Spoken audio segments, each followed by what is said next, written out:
Hello भाई, कैसे हो? मैं तुम्हारा नाम सीधा मैं अपना मिलाऊं। बैठो बैठो। करने वाले the most controversial day of this year. देखा जाए तो हमारी पुलिस पहले से बहुत ज्यादा अंडर प्रेशर काम करती है और ऊपर से उनके लिए ये नई मुसीबत छपरी इन्फ्लुएंसर्स का सोशल गुंडाराज। बदमाशी कुछ नहीं है। एक जगह मिल लेंगे, फोन लाइव रख देंगे। अपनी औकात देखो। इस कंट्रोवर्सी के चलते बहुत से असामाजिक तत्व बाहर निकल कर आए। इस खाकी की कसम प्रशासन आपको खाक में मिला देगा। वैसे होपफुली अभी तक मेरा तो नहीं कटा हुआ है, बट आपका अगर कट रहा हो ना तो इस वीडियो को एंड तक जरूर ध्यान से देखिएगा, क्योंकि वीडियो एंड होने तक आपको इसका पता जरूर चल जाएगा। वैसे अपनी फॉलोअर्स की आर्मी के दम पर उछलने वाले सेल्फ प्रोक्लेम राम भक्त एलवी यादव को नोएडा पुलिस ने अरेस्ट कर लिया है स्नेक वेनम सप्लाई करने की केस में। अभी ये भाई सब समाज सुधारक है इसका तो मुझे पता नहीं, बट मेरे हिंदू धर्म का नाश ऐसे ही जो इन्फ्लुएंसर है ना वो जरूर कर रहे हैं। वैसे देखा जाए तो ये सारे स्टंट्स करके मारपीट करके धमकियां देकर ये साले तो फेमस हो जाएंगे, बट इन सभी में आखिर यल किसके लगेंगे भाई? तो चलो फिर आज के जस्टिंग के एपिसोड में हम यही देखेंगे कि सच में ये जो इन्फ्लुएंसर्स है ये समाज सुधार ला रहे या फिर हमारे देश की यूथ के यल लगा रहे, और उन फैक्ट्स पर भी बात करेंगे कि सब कुछ जानकर भी हमारी जो यूथ है वो कैसे इन सभी की तरफ अटैक होती जा रही है। और ये एपिसोड खत्म होते होते अगर आपको इस वीडियो से थोड़ी सी वैल्यू मिलती है तो इस वीडियो को उन लोगों से जरूर शेयर कीजिएगा जो कि इन क्रांतिकारी इन्फ्लुएंसर से इन्फ्लुएंस होकर justice for dash dash person के नारे लगा रहे। तो चलो फिर वीडियो शुरू करते हैं। बोर्ड का पेपर चालू है, हम लोग फिर भी छोड़ के आए हैं आपको देखने के लिए। जल्दी आ जाओ, पेपर है, पढ़ाई छोड़ के आए हैं। वैसे सबसे पहले एक एग्जांपल से समझते हैं।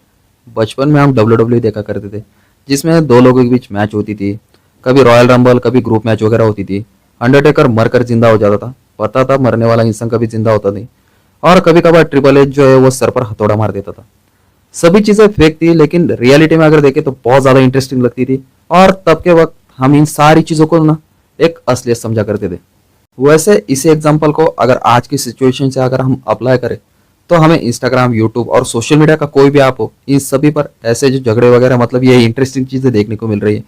कभी कभार कॉन्ट्रोवर्सीज ट्रेंड्स के रूप में चलती है, तो कभी कभार यही कॉन्ट्रोवर्सीज झगड़ों में बदल जाती है, और कभी कभार तो मैच वगैरह भी होती। और देखा जाए तो सोशल मीडिया पर तो वैसे तो विनर डिक्लेयर हो जाता है, लेकिन आज की रियलिटी से अगर देखें तो कभी कभार तो भैया डायरेक्ट रियल मैचेस भी हमें ये सोशल मीडिया की ओर से देखने को मिल रही है। वैसे देखा जाए तो एक ट्रेंड काफी ज्यादा वायरल हो रहा था, कॉन्ट्रोवर्सी चल रही थी एल्विश भाई वर्सेस मैक्सटन भाई, justice for Elvish Yadav justice for Maxton थी अप्पा साला। वैसे देखा जाए तो ये पूरा ट्रेंड है ना एक मैच की वजह से चल रहा था। एक मैच में प्रो हिंदुत्ववादी, मजाक में ही सही, बट प्रो हिंदुत्ववादी राम भक्त एल्विश यादव ने थोड़ा सेकुलर होकर मुन्नवर फारूकी को गले लगा लिया। अब ये बात तो हमारे यंगस्टर्स को बिल्कुल भी पसंद नहीं आई, क्योंकि क्या करे भैया, इसी के चलते हमारा हिंदू धर्म है खतरे में जो आ रहा था। मजाक में ही सही, ये मैं नहीं बोल रहा, लेकिन ट्रेंड को अगर देखे ना तो ये वही बता रहा था कि हमारा हिंदू धर्म जो है इसी के चलते खतरे में आ रहा है। चलो छोड़ो, बाद में एल्विश भाई के ऊपर एक जो यूट्यूबर है वो भी इसी ट्रेंड की बहती गंगा में हाथ धोने आया, जिसका नाम है मैक्सटन, जिसने उनके ऊपर एक वीडियो बना दिया। और आप सभी को एक चीज तो पता ही है, एल्विश भाई के आगे कोई बोल सकता है क्या? इसी के चलते हमारे एल्विश भाई जो है ना वो मैक्सटन के यहाँ पर पहुंचे और उन्हें जमकर पेल दिया। तब जाकर हमें अलग ही ट्रेंड देखने को मिला #जस्टिस का। इसी के चलते इन दो क्रांतिकारी की जो आर्मी है उन सभी के बीच में ट्रोलबाजी होने लगी। ये सब कुछ खत्म ही हो रहा था कि एल्विश भाई को एक चीज का अंदाजा आ गया, अभी जो हवा का रुख है ना वो एंगेजमेंट और व्यूज की तरफ जा रहा है। इसी के चलते उन्होंने भाईचारा ऑन टॉप का जो हैशटैग का जो पोस्ट है वो पोस्ट कर दिया। बाद में एक सॉन्ग का टीजर लॉन्च हुआ, उसके बाद वो सॉन्ग भी लॉन्च हो गया। अभी इन सभी का मतलब आप समझ रहे हो ना? नहीं समझे तो वीडियो को एंड तक जरूर देखिएगा। लास्ट में इस सभी स्टंट्स के पीछे की जो रियलिटी है ना वो आपको साफ साफ दिखाई देगी। वैसे इनके जैसे और एक इन्फ्लुएंसर थी सो कॉल्ड समाज सेविका, जिनका नाम था पूनम पांडे दीदी, जो कि समाज सेवा करते करते शहीद हो गई और बाद में फिर से जिंदा भी हो गए। जिनकी टारगेटेड ऑडियंस अगर रियलिटी में अगर देखे तो 8 से 14 साल की जो बच्चियां थी उनमें सर्विकल कैंसर की मतलब जो रियलिटी में सर्विकल कैंसर वगैरह होता गया, इनका इन्फ्लुएंस वो लोगों को दे रही थी। लेकिन रियलिटी में अगर देखे ना तो पूनम पांडे की जो रियल ऑडियंस है ना वो तो पूरी आप समझ ही जाओ भैया अभी ये पोस्टर देख के।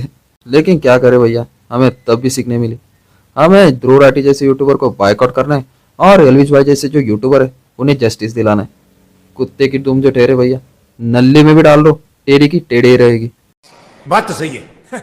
मेरे इन सारे फैक्ट्स को इनके जो सपोर्टर्स है वो इस बात से आवाज देंगे कि भैया हमें ये कोई प्रोडक्ट थोड़ी सेल कर रहे हैं, हमें पेड वीडियोस वगैरह थोड़ी दिखा रहे, फ्री में तो सब कुछ कंटेंट दे रहे हैं।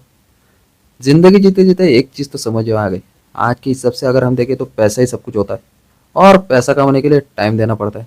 बट हमारे इंडियंस का आधे के ऊपर का जो टाइम, आधे के जो ऊपर के जो यूथ है ना, उनका टाइम तो इन्हें सपोर्ट करने में और इन्हें जस्टिस दिलाने में जा रहा है।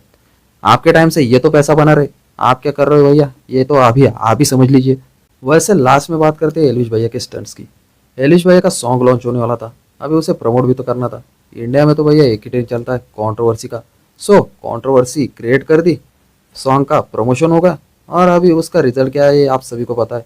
उनका जो सॉन्ग था वो नंबर 1 ट्रेंडिंग पर आ चुका था और उससे तो उन्होंने अच्छे खासे पैसे बना लिए, लेकिन उनकी जो आर्मी है ना, उनका तो उन्होंने चू काट दिया।